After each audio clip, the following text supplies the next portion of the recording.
جو اللہ اپنے بندوں کے واسطے لوہے کو موم بنا دے اور پہاڑوں کو ان کے مسخر کر دے، تو وہ کیا اللہ انسان کو دوبارہ ریزہ ریزہ ہونے پر بنانے پر قادر نہیں ہے؟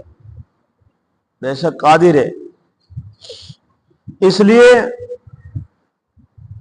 ان میں سب سے پہلا ذکر اور سب سے پہلے قصہ حضرت داؤد علیہ الصلوۃ والسلام کا بیان کیا جاتا ہے۔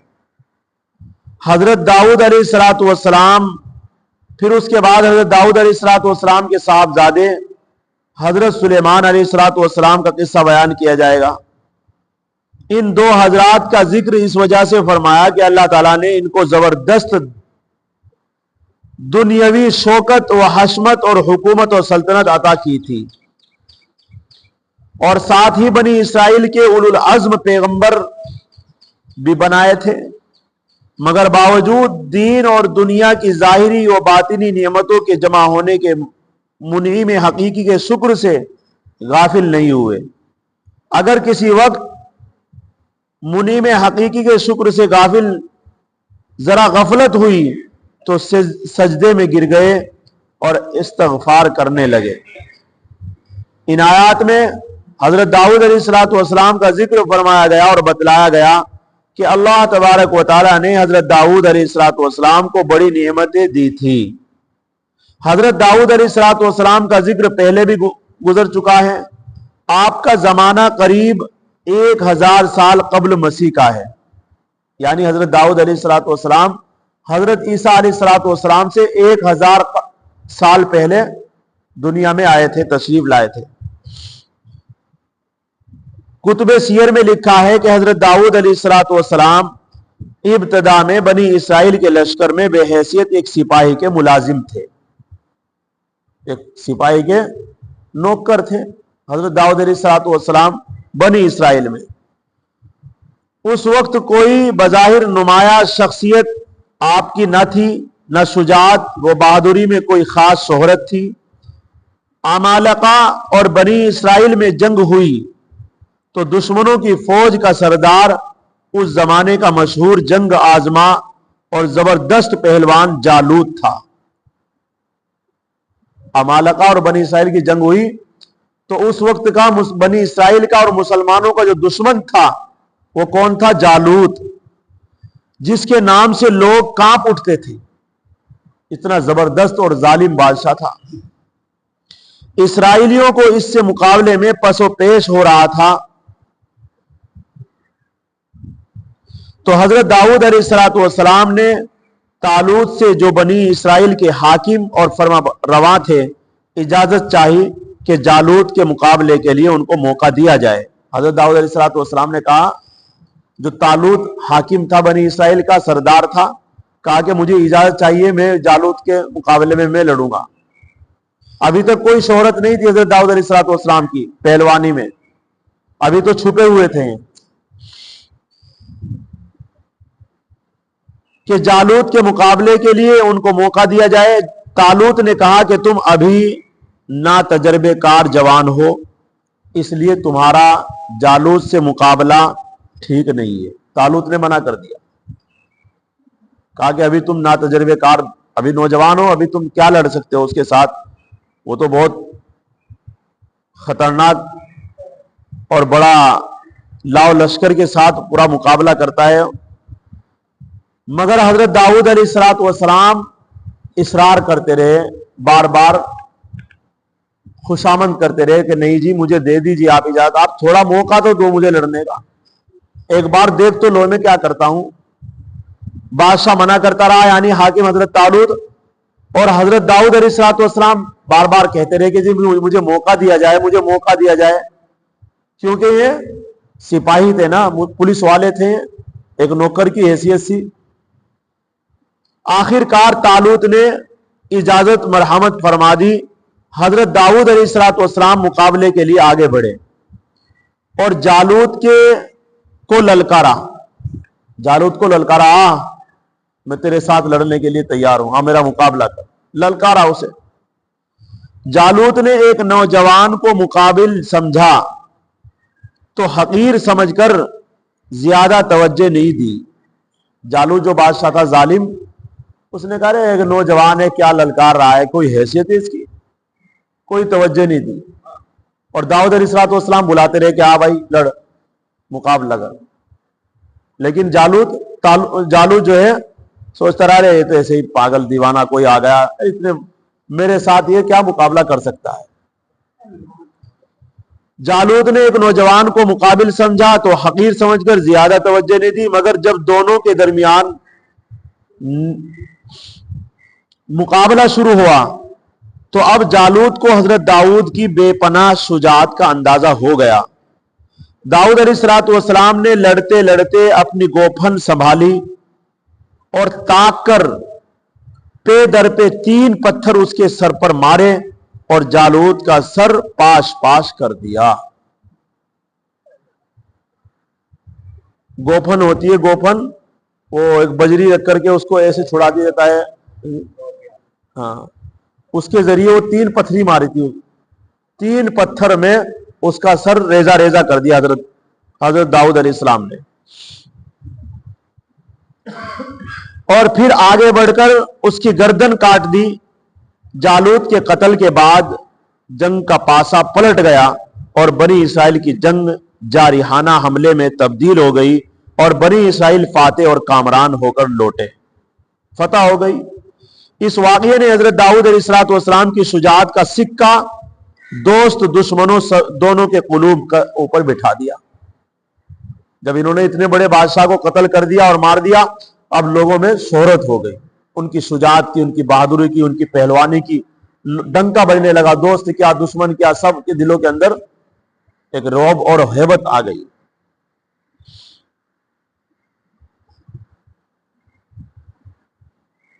آپ نے بنی اسرائیل میں ہر دل عزیز ہو گئے, آپ کی شخصیت بہت نمایاں اور ممتاز نظر آنے لگی.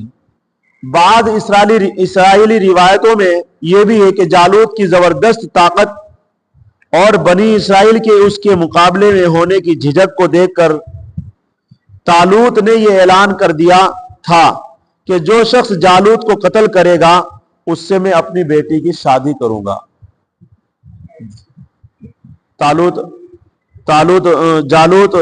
طالوت بادشاہ نے جو ہے یوں کہا تھا بنی اسرائیل میں, جو بھی اس جالوت کو قتل کر دے گا اس کے ساتھ اپنی بیٹی کو بیاہ دوں گا اور اس کو حکومت میں بھی حصہ دوں گا, یعنی حکومت کے اسے اپنے ساجی کر لوں گا. چنانچہ حضرت داؤد علیہ السلام نے جالوت کو قتل کر دیا تو طالوت نے وفائے عہد کے پیش نظر اپنی لڑکی سے شادی کر دی اور حکومت میں بھی حصے دار بنا لیا. اب حضرت داؤد اب نوکر نہیں رہے, اب حکومت میں آدھے کے حصے دار ہو گئے اور بادشاہ کے داماد بھی ہو گئے. حضرت داؤد علیہ السلام کے ساتھ بنی اسرائیل کی بڑھتی ہوئی محبت کا نتیجہ, سارے بنی اسرائیل حضرت داؤد سے بہت محبت کرنے لگے سب.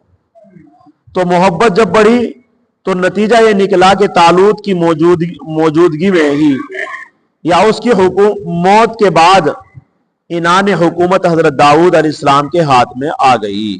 یعنی حضرت طالوت کے انتقال ہوتے ہی فوراً پوری حکومت حضرت داؤد کے ہاتھ میں آ گئی. لیکن ابھی بادشاہی ہیں, ابھی نبوت نہیں ملی ان کو. اس عرصے میں آپ پر خدا کا ایک زبردست انعام یہ ہوا کہ آپ منصب نبوت اور رسالت سے بھی سرفراز فرمائے گئے. اللہ اکبر. اس طرح آپ صاحب تخت و تاج کے بھی مالک تھے اور خدا کے پیغمبر رسول بھی ہو گئے. اسی طرح حضرت داؤد علیہ السلام بنی اسرائیل کی رشد و ہدایت کی خدمت بھی سر انجام دیتے رہے اور ان کی اجتماعی زندگی کی نگرانی کا فرض بھی ادا فرماتے. بنی اسرائیل کی رشد و ہدایت کے لیے اصل کتاب تورات تھی جو موسیٰ علیہ السلام پر نازل ہوئی تھی, لیکن حالات و واقعات اور زمانے کے تغیرات کے پیش نظر حضرت داؤد علیہ السلام کو بھی خدا کی جانب سے زبور عطا ہو گئی. پہلے تو یہ تبلیغ کرتے رہے حضرت توریت کی جو حضرت موسیٰ پر نازل ہوئی تھی, لیکن لوگوں کی رشد و ہدایت کے پیش نظر اللہ رب العزت نے ان کو الگ سے کتاب دی, زبور, جو تورات کے قوانین اور اصول کے اندر رہ کر اسرائیل گروہ کی ہدایت کے لیے بھی بھیجی گئی تھی.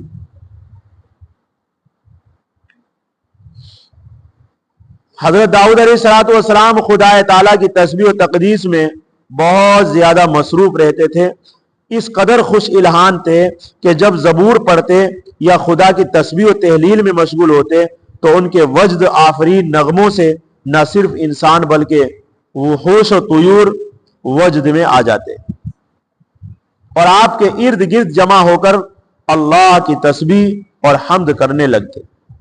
اللہ رب العزت نے ان کو ایسی آواز دی تھی، ایسی سریلی، کہ جب زبور پڑھتے تھے تو پہاڑ، اڑتے ہوئے پرندے اور یہاں تک کہ گھاس، پیڑ پودے ان کی آواز کے ساتھ وہ بھی پڑھنے لگتے اور وجد میں آ جاتے، ایسے دیوانے کی طرح پڑھنے لگتے اور ایک بہترین نغمہ تیار ہو جاتا۔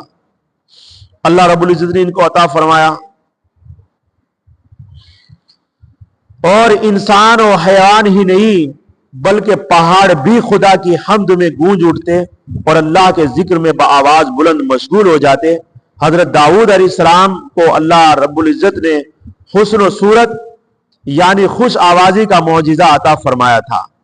ان کا خصوصی شرف و امتیاز یہ تھا کہ جب وہ صبح شام خدا کی حمد و ثنا کرتے تو وحشی جانور، چرند پرند، پہاڑ بھی آپ کے ساتھ بلند آواز کے ساتھ تسبیح پڑھتے تھے، آپ کے ساتھ بیٹھ کر کے۔ پھر حضرت داؤد علیہ السلام باوجود بادشاہی کے سلطنت و مملکت کے مالیے میں سے ایک حبہ نہیں لیتے اور اپنا اہل و عیال کی معاش کا بار بیت المال پر نہیں ڈالتے تھے، بلکہ اپنی محنت اور ہاتھ کی کمائی سے حلال روزی حاصل کرتے اور اسی کو ذریعہ معاش بناتے تھے۔ چنانچہ حضرت داؤد علیہ السلام کے اس وصف کو ایک حدیث صحیح میں ان الفاظ کے ساتھ سہرایا گیا کہ رسول اللہ صلی اللہ علیہ وسلم نے ارشاد فرمایا کہ کسی انسان کا بہترین رزق اس کے اپنے ہاتھ کی محنت سے کمایا ہوا رزق ہے، اور بے شبہ اللہ کے پیغمبر داؤد علیہ السلام اپنے ہاتھ سے محنت سے روزی کماتے تھے۔ مفسر علامہ ابن کثیر رحمۃ اللہ علیہ نے ابن عساکر کے حوالے سے لکھا ہے کہ حضرت داؤد علیہ السلام بھی بھیس بدل کر نکلا کرتے تھے اور رعایا کے لوگوں سے مل کر ان سے باتیں کرتے تھے، اپنا بھیس بدل کر یعنی بادشاہی کپڑے نکال کر کے ایسے ہی عام پھٹے چھوٹے کپڑے پہن کر کے حضرت داؤد علیہ السلام باہر نکلا کرتے تھے، اور باہر نکل کر کے لوگوں سے بلا کر پوچھتے تھے کہ بھئی حضرت داؤد کیسے ہیں، تو لوگ تعریف کرتے، ارے یار وہ تو بہت بڑے بہادر آدمی ہیں اور بڑے شجاع آدمی ہیں، بڑے متقی پرہیزگار ہیں، لوگوں کو اچھی باتیں بتاتے ہیں، بری بات سے روکتے ہیں۔ تو اس بات کے اوپر وہ اللہ کا شکر ادا کرتے تھے۔ داؤد وہی تھے لیکن لوگوں سے پوچھا کرتے تھے اپنے بارے میں، کوئی کمی تو نہیں ہے، کوئی کمی ہے تو صحیح کر لوں میں اس کو۔ آج کل کہاں سے بادشاہ ہیں۔ اللہ رب العزت نے ایک مرتبہ فرشتے کو انسانی شکل میں بھیجا، جس طرح راستے میں چلتے ہوئے چل رہے تھے وہ بھی فرشتے، حضرت داؤد علیہ السلام نے فرشتے کو بلایا، بھائی ادھر آ، اور اسی سے جس طرح لوگوں سے پوچھا کرتے تھے ان سے بھی پوچھا کہ بھائی داؤد کیسے آدمی ہے، تو فرشتے نے بتایا بھائی بہت اچھے آدمی ہیں، نیک آدمی ہیں، بڑے اچھے آدمی ہیں، لیکن ان میں ایک کمی ہے۔ تو حضرت داؤد علیہ السلام نے کان لگایا، جی کیا کمی ہے؟ فرشتے نے کہا کمی ہے کہ سب کچھ اچھا ہے لیکن اپنا خرچہ پانی بیت المال سے لیتے ہیں، اپنا جو خرچہ ہے وہ سارا بیت المال کے اوپر ڈال رکھا ہے، بس ان میں یہ کمی ہے۔ اب جب یہ کمی سنی حضرت داؤد علیہ السلام نے تو اللہ کے سامنے رونا شروع کر دیا، رات کو روتے، دن میں روتے، اللہ مجھے معاف کر، اللہ مجھے کوئی ایسا کاروبار دے جس سے میں خود اپنا روزی اپنے خود کماؤں۔ اللہ کے سامنے خوب رویا کرتے تھے۔ اللہ رب العزت نے ان کو دیا کاروبار، کہا کہ ہم نے آپ کے لیے لوہے کو نرم کر دیا ہے، موم کی طرح بنا دیا، یہ آپ کا معجزہ ہے، آپ لوہے سے جو چاہے بنائیں، یہ آپ کی روزی روٹی کا ذریعہ ہے۔ حضرت داؤد علیہ السلام نے لوہے کو جب نرم کر دیا تو اس سے زرہیں بنانی شروع کر دی۔ زرہ کہتے ہیں جو جنگی لباس ہوتا ہے، وہ لوہے کا بنتا ہے، اس کے اوپر تلوار کا وار نہیں ہوتا، اگر گولی بھی لگے تو گولی بھی اتنا اثر نہیں کرتی، اس کو سر کے اوپر اڑا جاتا ہے اور اتنا ہوتا ہے وہ۔ تو وہ ہوتا ہے جنگی لباس. تو حضرت داؤد علیہ الصلوۃ والسلام اس لوہے کا جو ان کے پاس تھا 24 گھنٹے میں ایک زیرہ تیار کرتے تھے اور وہ زیرہ 6000 درہم کی بکتی تھی. 2000 درہم اپنے خرچے کے لیے، 2000 صدقہ اور 2000 روپے رکھ دیا کرتے تھے تاکہ وہ کسی مہمان اور کسی آنے والے مانگنے والے کے کام آ جائے. اس طریقے سے اپنی کمائی کے انہوں نے 3 حصے کر رکھے تھے. اس کو کلام پاک میں یہاں ذکر فرمایا ہے.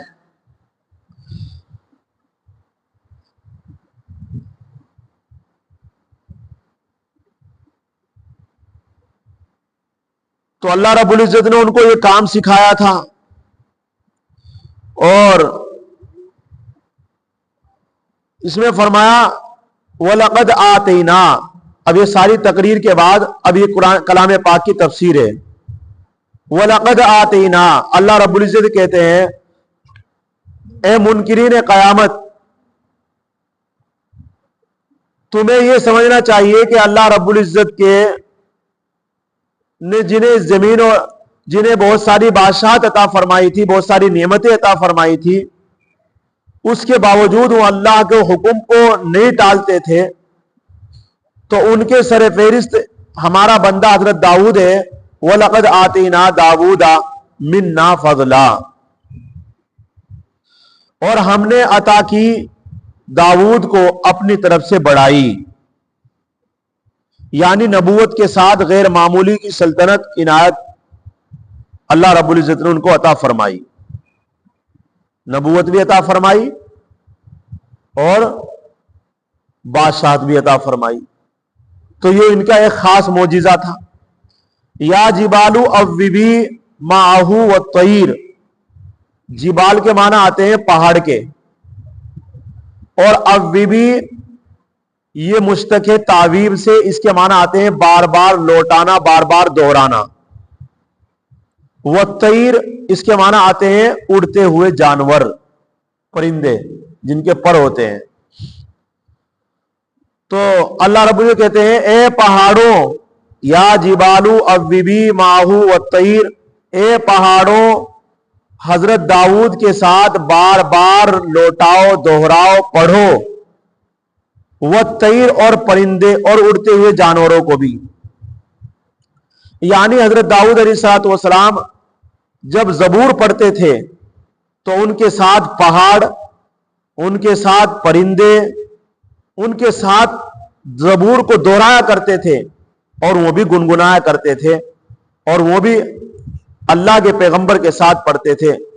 یوں لکھا تفسیر کے اندر کہ اتنا اچھا نغمہ بن جایا کرتا تھا جب سب پڑھتے تھے، پہاڑ بھی اور پرندے بھی اور حضرت داؤد بھی. اتنا اچھا نغمہ بن جایا کرتا تھا، لوگ اس کو اچھے طریقے سے سن لیا کرتے تھے. اور آج جو باجا تیار ہوا ہے، باجا جو باجا بجتا ہے، یہ حضرت داؤد کے نغمے سے ہی لیا گیا ہے. ان کی اتنی اچھی آواز تھی، اور لوگ اور جو پتھر اور پہاڑ پڑا کرتے تھے تو ایک بہترین آواز بن جایا کرتی تھی. تو اسی سے تیار ہوا ہے باجا.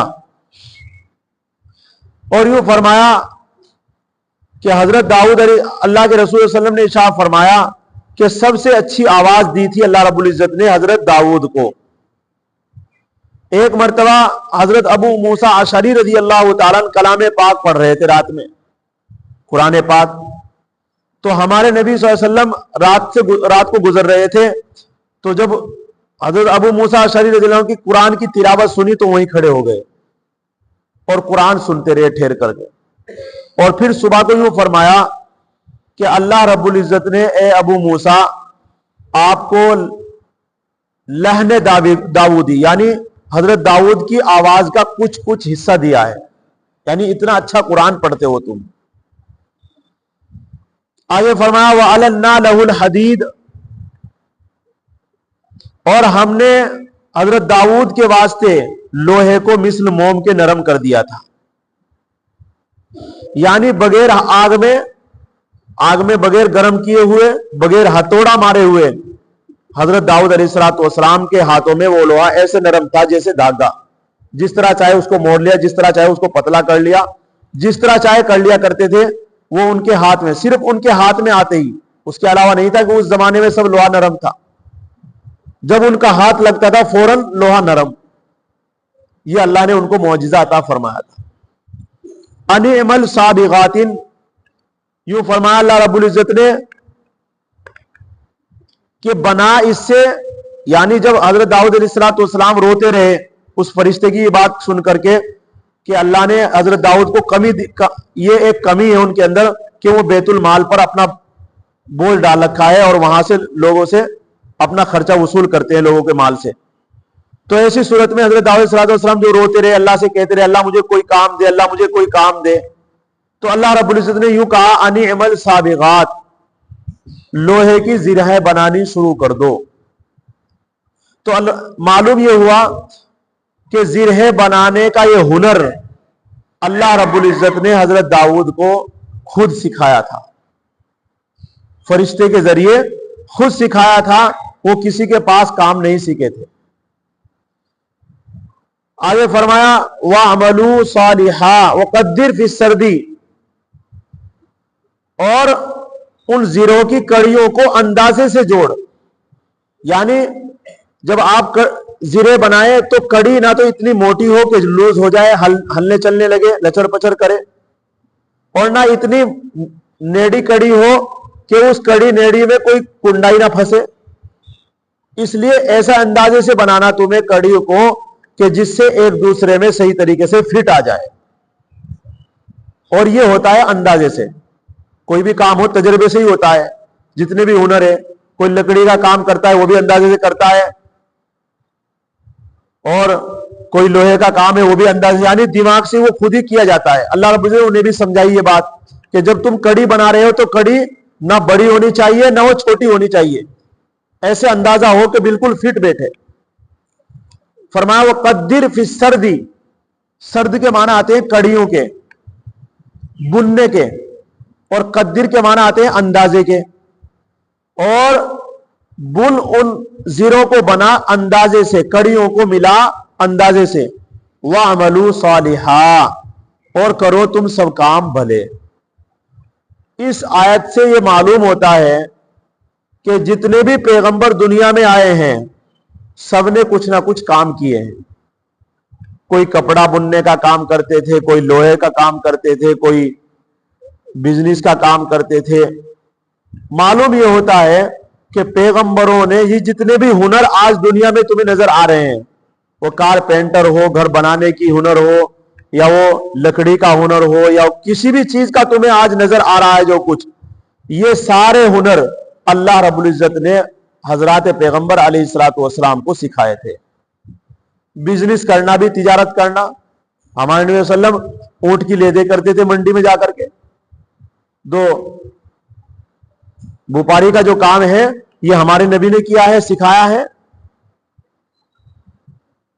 وَعْمَلُوا صَالِحًا، اور اس کے ساتھ ساتھ ایسا نہیں کہ ان ہنر میں پڑھ کر کے اللہ کو بھلا دے، اللہ کو بھی یاد کرنا ہے. وَعْمَلُوا صَالِحًا، نماز بھی پڑھنی ہے، روزے بھی رکھنے ہیں، زکوٰۃ بھی دینی ہے، حج بھی کرنا ہے. کبھی اسی کاریگری میں گھوم جاؤ، کھیتی میں ہی لگ جاؤ، گھر بنانے میں ہی لگ جاؤ، ہنر مندی میں ہی لگ جاؤ. تو ان ہنروں میں رہ کر کے، اس کمائی میں رہ کر جو اپنے ہاتھوں سے کما رہے ہو، اس کے ساتھ ساتھ اللہ کو بھی یاد کرنا ہے. وَعْمَلُوا صَالِحًا إِنِّي بِمَا تَعْمَلُونَ بَصِيرٌ. اللہ یوں کہتے ہیں کہ تم اگر کسی ہنر میں لگ کر مجھے بھلاؤ گے، میں تو نہیں تمہیں بھلاتا، میں تو تمہیں دیکھتا رہتا ہوں، میں تمہیں ہر وقت دیکھتا ہوں. اگر تم رہ کر کے، اگر تم ہنر بھی کر رہے ہو اور تم پھر نماز بھی پڑھ رہے ہو، مجھے بڑی خوشی ہوتی ہے، میں تمہیں دیکھتا ہوں. معلوم یہ ہوا کہ آدمی دنیا کے اندر رہ کر کے، دنیا کے کاروبار میں رہ کر کے اللہ کو بھی یاد کرے. کیوں؟ انی بما تعملون بصیر.